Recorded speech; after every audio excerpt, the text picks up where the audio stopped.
Hola, buenos días. Esperando se encuentren muy bien. El día de hoy queremos invitarlos a que nos sintonicen como cada jueves en una emisión más de Naturalmente Universitario desde casa. Yo soy Rosy Vitti y quiero darle la bienvenida.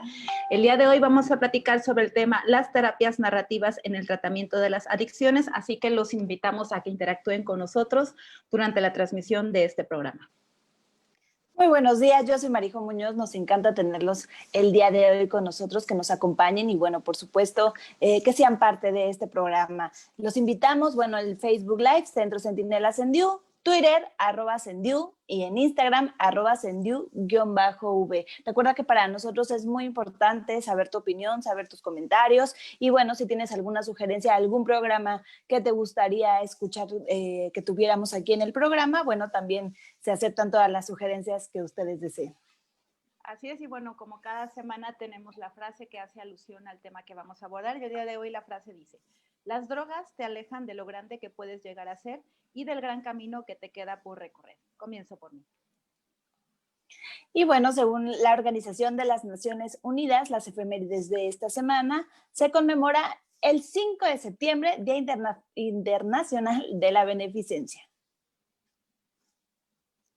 Y ahora sí que para empezar, bueno, para abordar el tema que vamos a platicar el día de hoy, que es las terapias narrativas en el tratamiento de las adicciones, la atención de los pacientes con adicción a alguna sustancia ilícita en el aspecto psicológico debe contemplar varios aspectos cognitivos, afectivos y comportamentales. Uno de los factores relevantes es la regulación emocional, que puede ser entendida como las estrategias que se poseen para hacer frente a eventos que generan un estrés emocional. Cuando estas estrategias son incorrectas, se produce un incremento en el estrés emocional, lo que se conoce como desregulación emocional, que es una experiencia altamente aversiva, que se busca disminuir en algunos casos mediante el uso de las sustancias adictivas. Y bueno, para platicar a detalle sobre el tema del día de hoy, las terapias narrativas en el tratamiento de las adicciones, queremos darle la bienvenida al maestro Rogelio León González, quien es maestro en Ciencias de la Salud por la Universidad Veracruzana. Buenos días, maestro. Muchísimas gracias por estar el día de hoy con nosotros. Hola, muy Buenos buenos días. días. Buenos días. Nos da mucho gusto que el día de hoy nos estés acompañando. Sí, muchísimas gracias por la invitación. Al contrario. Y bueno, maestro, queremos, empezar como por lo básico. ¿En qué consiste o a qué se refiere el término de regulación emocional? Ok, bueno, durante la vida nosotros podemos estar expuestos a eventos que nos van a generar un impacto a nivel emocional, es decir, hay situaciones que nos pueden hacer sentir altamente enojados, hay situaciones que nos van a hacer sentir tristes en la vida. La regulación emocional es cómo yo voy a hacer para enfrentar esas situaciones y poder volver a un estado emocional tranquilo, si se le quiere decir de alguna manera. Es decir, cómo voy a sortear mi tristeza, cómo voy a sortear mi enojo. Para eso, pues contamos con diferentes estrategias, que es lo que compone la regulación emocional. Esta serie como de estrategias que tendríamos para intervenir y superar nuestras emociones cuando es, sí, superar nuestras emociones cuando estas sean altamente estresantes. Ok, y bueno, ahora, el título del tema hace alusión a lo que es el consumo de drogas y las adicciones. En ese sentido, ¿cómo afectan el manejo de las emociones a lo que puede ser una adicción a alguna droga o en general ya a lo que son el consumo como tal? Ok. Cuando nosotros nos encontramos de manera normal, podemos sobrellevar ciertas emociones, podemos afrontarlas. Sin embargo, va a haber algunos factores en nuestra vida que pueden influir a que algunos eventos sean o tengan un estrés emocional que nosotros no podamos afrontar, sea porque el evento es demasiado grande o sea porque nosotros hemos desarrollado estrategias que en algún momento fueron correctas, como por ejemplo controlar nuestra respuesta emocional, es decir, a lo mejor yo estoy muy enojado, pero estoy en un lugar donde no puedo expresar este enojo, entonces voy a controlar este enojo. Sin embargo, el usar esta estrategia de manera repetida de controlar nuestra respuesta emocional nos va generando un aumento de tensión, por poner un ejemplo, ¿no? Y entonces la persona ya no, está lidiando con una mayor cantidad de estrés, lo que lleva a que esta estrategia ya sea ineficaz, porque entonces lo que está produciendo no es una mejora en la regulación emocional, sino simplemente está aumentando el estrés.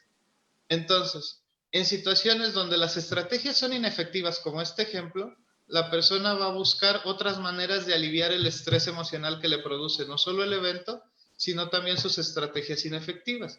Lo puede hacer de diversas maneras, pero una de ellas es el uso de sustancias. ¿Por qué?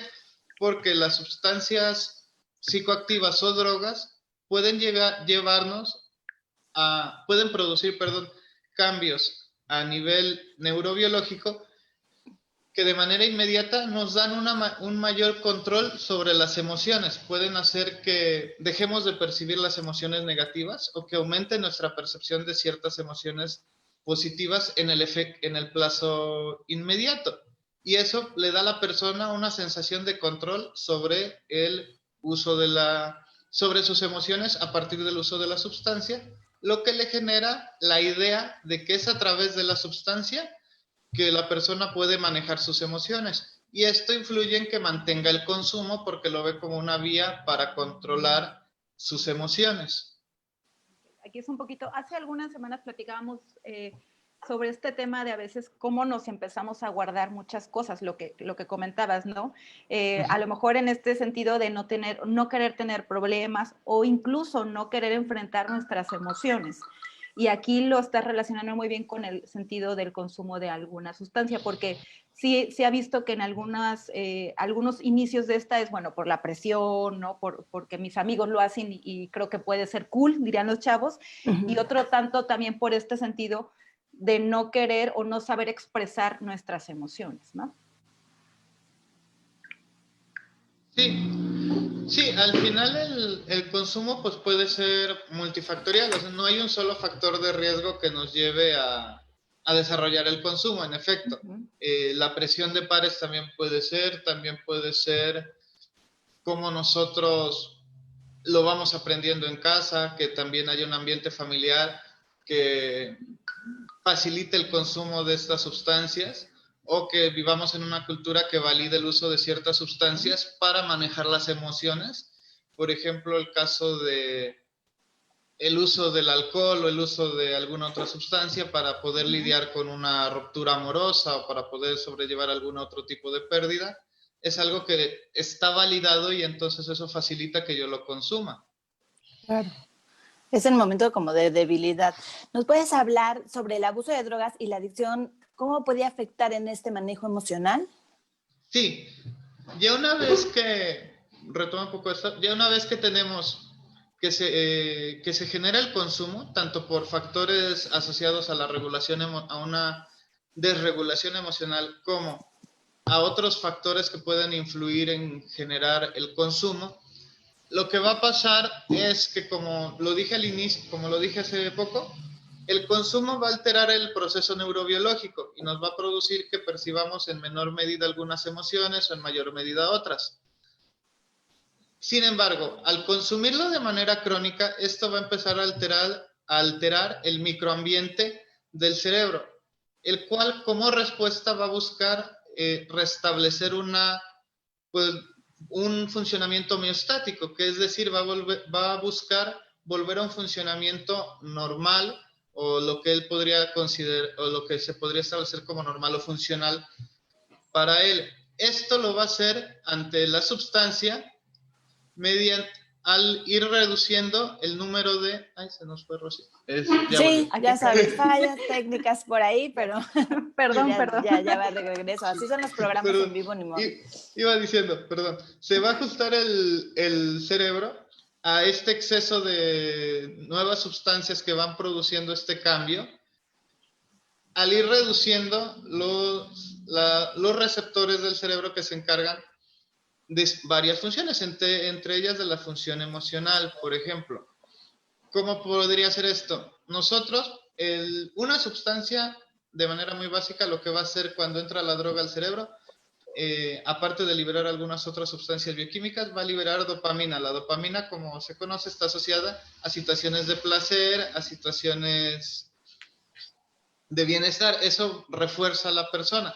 Sin embargo, el cerebro, lo que empieza a hacer para ajustarse es empezar a quitar estos receptores. Y al ir quitando estos receptores, va afectando nuestra percepción de situaciones placenteras. Por ejemplo, la parte emocional, esto también podría ir afectando a nuestra percepción de las emociones positivas. Y entonces, lo que va a pasar es esto, al ajustarse el cerebro en este ejemplo, una vez que la persona por cualquier razón intenta suspender el consumo, se encuentra con un cerebro que ya se ajustó a convivir con los efectos de la sustancia. Entonces, ahora, si bien mediante el uso de la sustancia podía identificar ciertas emociones o podía tener estas experiencias positivas, ahora ya no las puede tener porque se ha visto disminuida la cantidad de receptores, lo que implica que es más difícil para él percibirlas en ausencia de la sustancia, porque está funcionando con una cantidad de dopamina normal, pero esa ya no es suficiente cuando tiene menos receptores. Espero no haber enredado. Un poco... No, sí está muy claro. Bueno, platícanos sobre los tratamientos. Okay. Me gustaría también que la gente que nos está viendo por ahí, tenemos algunos seguidores, que la gente también haga preguntas para que nos ayudes ahorita de una vez a resolverlas. Pero platícanos sobre estos tratamientos que ofrecen para manejar el control de adicciones y de emociones. Sí. Bueno, para el tratamiento existen principalmente a nivel federal se tienen aproximadamente 447 centros de tratamiento de tipo ambulatorio, es decir, donde la persona va y recibe un tratamiento, pero de manera periódica. Lleva con una suerte de visita semanal y va yendo a su tratamiento psicológico y farmacológico para tratar la adicción. Sin embargo, estos centros realmente no tienen una capacidad para darle cabida a todos. Entonces, aparte de estos centros de tratamiento que tiene el Estado, pues existen los centros de tratamiento de tipo residencial, que es donde la persona va, se interna durante un periodo de 2 a 3 meses y durante ese periodo pues va recibiendo el tratamiento que de manera ideal debería cubrir la parte psicológica, la parte farmacológica, la parte social y cualquier otra necesidad que tuviera la persona para que pudiera tener una atención integral. Sin embargo, cuando nos enfrentamos a esto en la realidad nacional, nos vamos a encontrar con que la mayoría de estos centros de tipo residencial tienen ciertas limitantes económicas o de personal. ¿Por qué? Porque la mayoría de estos centros pues funcionan a partir de asociaciones civiles o funcionan a partir de la iniciativa privada. Las que funcionan a partir de asociaciones civiles, como en el caso de las fundaciones de Alcohólicos Anónimos o de los modelos de anexo, la mayoría de las veces pues viven de las aportaciones o de las donaciones, entonces eso les representa ya una limitación económica y de personal.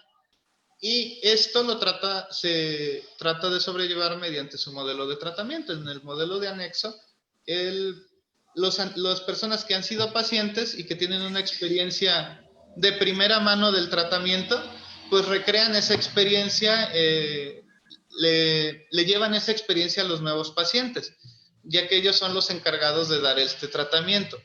Sin embargo, pues eso expone a los pacientes a que estén ante un tratamiento empírico. No necesariamente tiene que ser malo en todos los sentidos. Sin embargo, sí limita la capacidad de del tratamiento. ¿Por qué? Porque las normas internacionales nos indican que el tratamiento debería de ser lo más personalizado posible. Y para esto deberíamos de tener la mayor cantidad de opciones. Pero si el tratamiento que tenemos es a partir de la experiencia que hemos tenido y la mayoría de la experiencia fue en un mismo lugar, eso va a ir limitando esta serie de herramientas. Estos centros, en algunos casos, complementan este tratamiento con psicólogos o con personal médico. En el campo que yo he estado trabajando, que es el área psicológica, sin embargo, por la misma limitación económica y de personal, a veces es complejo tener especialistas en la salud de tiempo completo o en la cantidad que sería necesario para poder llevar un tratamiento individual a cada paciente.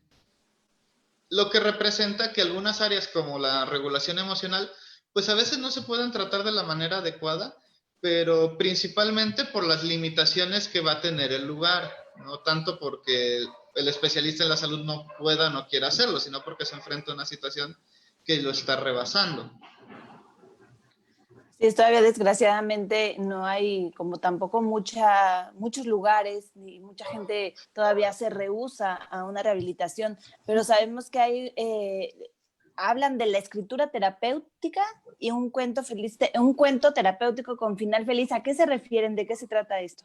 Ok, bueno, esas fueron parte de la propuesta que realizamos en mi proyecto de maestría, porque lo que estábamos viendo es que ante esta necesidad en la parte psicológica, queríamos proponer herramientas que no tuvieran un alto costo en la preparación de la persona, ni que tuvieran un alto costo en la capacitación, y que pudiera realizarse de una manera más práctica para atender estas áreas. En la escritura terapéutica se plantea a través de la teoriza el doctor Pennebaker, que después la va a aplicar, en la que él plantea el escribir de manera constante sobre un evento traumático nos debería de ayudar a producir una mejora a nivel psicológico y fisiológico. Él documenta en sus estudios y en otras investigaciones que se han hecho desde los 80s que que es funcional en ciertos aspectos psicológicos como ansiedad o depresión y en ciertas áreas de mejora de la salud, como la presión sanguínea o las situaciones de estrés. La base de esta herramienta es de la siguiente manera. Cuando nosotros tenemos un recuerdo traumático, este recuerdo es traumático porque no puedes terminar de ser integrado en nuestra memoria, debido a que fue una experiencia que no podemos terminar de asimilar. Entonces, nos cuesta integrarlo en nuestra memoria. Al tener esa dificultad, cada vez que lo recordamos se vuelve una experiencia vivencial, se vuelve una experiencia que trae otra vez las emociones, las sensaciones, debido a que no podemos todavía terminar de encajarlo. Ante esto, la escritura terapéutica sostiene que al escribir de manera reiterada sobre un mismo recuerdo, nosotros empezamos a tener una mayor facilidad de expresarlo, de irlo reacomodando. ¿Por qué? Porque nos vamos a ir acostumbrando a esas sensaciones y esas emociones que se provocan cada vez que lo estamos recordando. Yo lo comento que es similar a cuando vemos una película de terror. Cuando la vemos la primera vez nos espantan las escenas que se supone nos deben espantar, ¿no? Y todo. Cuando la vemos una segunda vez ya tenemos más o menos una idea de en dónde van a salir algunas cosas, pero ya cuando la vemos por cuarta, quinta vez es muy difícil que nos espante porque ya nos lo aprendimos. Claro. En la escritura terapéutica es similar. Cuando lo estamos haciendo la primera vez sí es pesado, nos traen los recuerdos, las emociones, las sensaciones, pero ya cuando vamos en la cuarta sesión de estar trabajando el recuerdo de manera escrito, pues ya es mucho más fácil porque ya estamos muy familiarizados con el recuerdo, con las emociones, las sensaciones, y eso va a facilitar su integración, disminuyendo el estrés que puede tener ese recuerdo. Sin embargo, la doctora Bruder de Argentina teoriza que si bien la escritura puede ser funcional, hay algunos recuerdos que por su misma naturaleza pueden ser demasiado estresantes incluso para abordarse de manera escrita. Entonces, lo que ella propone es volverlos un cuento. ¿Por qué? Porque al momento que tú tomas ese evento traumático y lo vuelves un relato de ficción, estás poniendo una mayor distancia entre tu persona y el relato y el evento traumático, que ahora lo estás volviendo un relato, lo que te permite observarlo desde otra perspectiva, porque ya no eres... ya no estás narrando desde una primera persona narrativa que es el yo, sino lo puedes ver desde una tercera persona que es él, y eso te permite tener la distancia suficiente pues para poder irlo interpretando de diferente manera. Y también ella dice, el hecho de que le pongamos un final feliz le ayuda a la persona a hacer una resignificación del evento traumático. Es decir, le permite ajustar o cambiar ciertas cosas, sea de lo que está narrando, o sea, del punto donde nosotros decidimos que se cierre ese capítulo de nuestra historia, permite hacer esa resignificación y facilita de nueva cuenta que se reintegre el relato. De grandes rasgos, esas son las herramientas, y lo que se proponía era que implementar estas herramientas, por sus características, podría ayudar a beneficiar ciertos aspectos de la regulación emocional en esta población. Muy bien. Bueno, pues invitamos a toda la gente que esté interesada. La verdad es un proyecto muy interesante y bueno, seguimos hablando del tema, Rosy. Así es, bueno, queremos, como les hemos estado comentando desde la transmisión al inicio de la transmisión, el orden, pueden ustedes preguntar algo sobre el tema. Ahorita en este momento vamos a darle, vamos a mandar saludos a quienes han estado conectando: Rosa Elena Montesoro, Andrea Almanza, Isaí González, Nelly Utrera, Laura H. Capitanachi, Genoveva Gutiérrez Enríquez, María Guadalupe Ávila Rosas, Concepción Hernández Sosa. Muchísimas gracias por estar siguiendo en este momento la transmisión en vivo. No sé, Marijo, si tengas algunas otras personas que se estén conectando. No me aparecen las mismas personas, pero bueno, las personas que se están conectando, les invitamos a que participen, a que pregunten. Este tema que propone el maestro, la verdad es que está muy interesante y bueno, nos queda todavía, vamos un poquito más de la mitad del programa, un ratito más, pero bueno, les recordamos nuestras redes sociales. Centro Centinela es nuestro Facebook, Twitter @Sendiu y en Instagram Sendiu_V. Les platicamos que la frase de este día es las terapias narrativas, el tema del día, perdón, es las terapias narrativas en el tratamiento de las adicciones.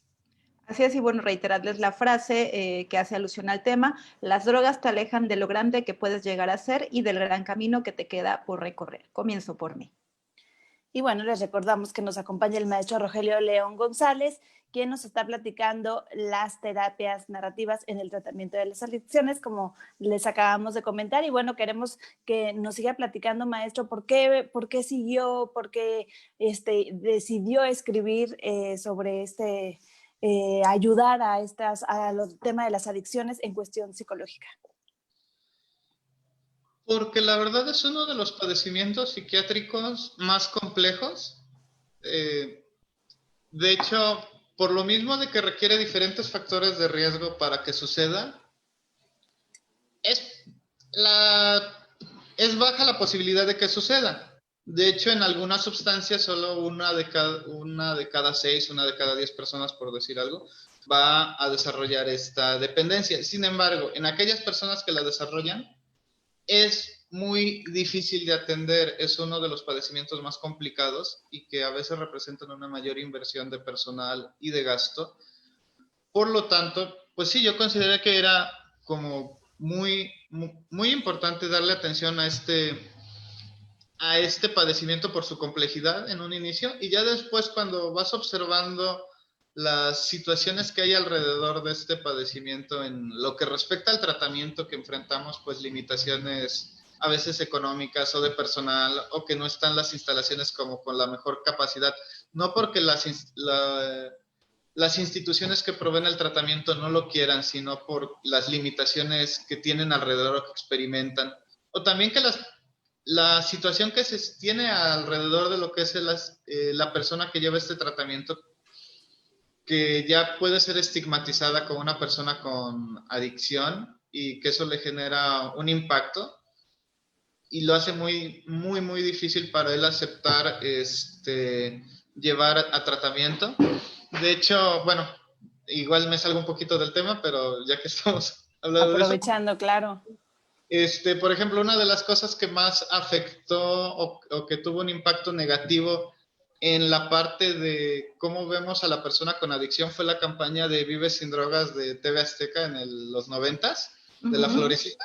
Era una, hasta cierto punto, buena campaña de prevención, pero como la imagen de la persona que tenía un problema de adicción estaba tan estigmatizada, ahí fue una parte negativa. ¿Por qué? Porque entonces se crea toda esa imagen de, bueno, entonces si la persona que es adicta es así, ¿por qué la vamos a atender? ¿Por qué se le va a dar un tratamiento? Si al final es como algo que se hubiera buscado, por decirlo de alguna manera, y eso complica tanto acceder al tratamiento como que las mismas personas vayan y lo busquen, por los estigmas que se pueden generar. Digo, era una notita nada más al pie, pero creo que... No, y que mucha gente, o sea, va al caso también porque mucha gente piensa que así es, que nada más, no sé, a los vagos, las personas que de muy bajos recursos, o sea, que son las personas que tienen acceso a las adicciones, y es totalmente falso, ¿no?